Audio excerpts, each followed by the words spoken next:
अस्सलामु अलैकुम वरहमतुल्लाहि वबरकातुहू। बिस्मिल्लाहिर्रहमानिर्रहीम। अल्लाहुम्मा सल्ली अला मुहम्मदिन व अला आलि मुहम्मद।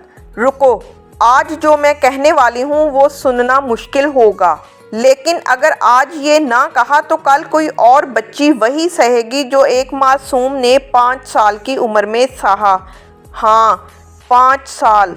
वो उम्र जब बच्ची गुड़ियों से खेलती है, वो उम्र जब उसे दुनिया की कोई बुराई नहीं पता होती, वो उम्र जब वो अपने घर वालों को अल्लाह के बाद सबसे ज़्यादा भरोसे की नज़र से देखती है। उसी उम्र में उसके साथ वो हुआ जो मैं अल्फाज में बयान नहीं कर सकती।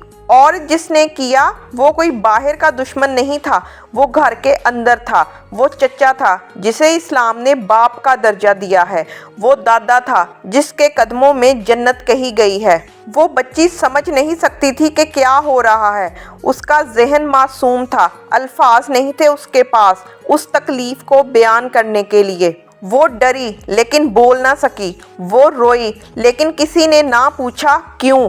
और जब कुछ साल बाद उसने अपने माँ बाप को बताया तो उन्होंने भी खामोशी इख्तियार कर ली। ख़ानदान की इज्जत, लोग क्या कहेंगे, छोड़ो, भूल जाओ।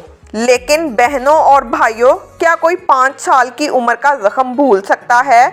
वो ज़ख्म जिस्म पर नहीं लगता, वो रूह पर लगता है, और रूह का ज़ख्म उम्र भर रहता है। वो बच्ची आज 30 साल की हो गई है, लेकिन आज भी किसी लम्हे में, किसी आवाज़ में, किसी चेहरे में वो 5 साल वाली बच्ची जाग उठती है और कांप जाती है।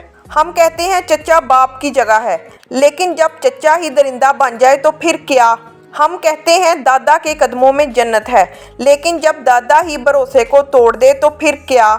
हम कहते हैं घर महफूज जगह है, लेकिन जब घर ही सबसे ख़तरनाक जगह बन जाए तो फिर क्या?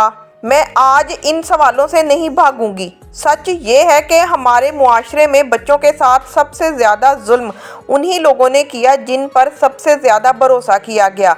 करीबी रिश्ते, जाने पहचाने चेहरे, घर के अंदर के लोग। और सबसे बड़ा जुर्म ये नहीं कि एक बीमार इंसान ने जुल्म किया, बल्कि सबसे बड़ा जुर्म ये है कि जब बच्चे ने बताया तो माँ बाप ने भी खामोशी इख्तियार कर ली। ये खामोशी कातिल है। ये खामोशी उस बच्चे को अंदर से मार देती है।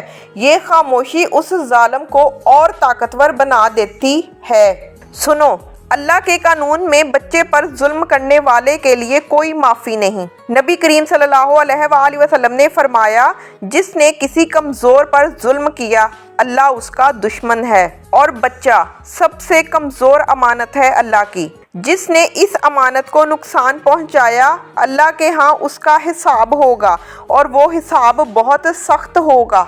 वो चचा, वो दादा आज दुनिया में हैं, लोगों में इज्जत से बैठते हैं, शायद नमाज भी पढ़ते हैं, शायद दाढ़ी भी है, लेकिन अल्लाह देख रहा था उस दिन भी जब वो बच्ची 5 साल की थी। अल्लाह ने देखा, अल्लाह ने सुना, अल्लाह ने लिख लिया। और वो दिन आएगा जब कोई रिश्ता काम नहीं आएगा, कोई ख़ानदान नहीं बचाएगा, सिर्फ आमाल होंगे।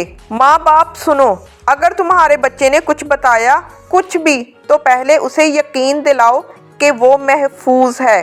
ख़ानदान की इज्जत बाद में, पहले अपने बच्चे की रूह बचाओ, क्योंकि जब तुम खामोश रहते हो तो तुम उस जालिम के साथी बन जाते हो। तुम अपने बच्चे को दूसरी बार मारते हो, अपने हाथों से नहीं, अपनी खामोशी से। और समाज सुनो, जब कोई बच्चा बोले यकीन करो, बच्चे झूठ नहीं बोलते ऐसी बातों में। उन्हें चुप मत कराओ, उन्हें शर्म मत दिलाओ। और हर घर में हर माँ बाप को अपने बच्चों को ये सिखाना होगा कि अगर कोई भी गलत छुए तो फ़ौरन बताओ, डरो मत, शर्माओ मत, बताओ। और अब मैं उस बच्ची से बात करना चाहती हूँ, वो जो आज 30 साल की है, वो जिसने ये सब अपने रब के हवाले कर दिया है। बहना, तुमने जो किया वो सबसे बड़ी हिम्मत है। जो तुम्हारे साथ हुआ वो तुम्हारी गलती नहीं थी, ज़रा बराबर भी नहीं। तुम 5 साल की मासूम बच्ची थी, तुम्हारा कोई कसूर नहीं था, और आज भी तुम पाक हो, तुम कीमती हो। किसी के जुल्म ने तुम्हारी रूह को दागदार नहीं किया। वो दाग वो उसके नामे पर है, तुम्हारे नहीं। تم نے اسے اللہ کے حوالے کیا، یہ سب سے بڑا انصاف ہے، کیونکہ اللہ سے بڑا کوئی منصف نہیں۔ تم ٹوٹی نہیں، تم کھڑی ہو، اور یہی تمہاری سب سے بڑی طاقت ہے۔ آج کے بعد ہر ماں باپ سے گزارش ہے اپنے بچوں کی بات سنو، ہر بچے سے گزارش ہے ڈرو مت، بولو، اور ہر اس انسان سے جس نے کسی معصوم پر ہاتھ اٹھایا اللہ کا خوف کرو۔ ابھی بھی وقت ہے، توبہ کرو، اس بچے سے معافی مانگو، کیونکہ اگر آج نہ مانگی تو وہ دن آئے گا جب معافی کا کوئی موقع نہیں ہوگا۔ اور یاد رکھو اللہ ظالم کو ڈھیل دیتا ہے، چھوڑتا نہیں۔ اللہ ہر معصوم بچے کا حافظ و ناصر ہو، آمین۔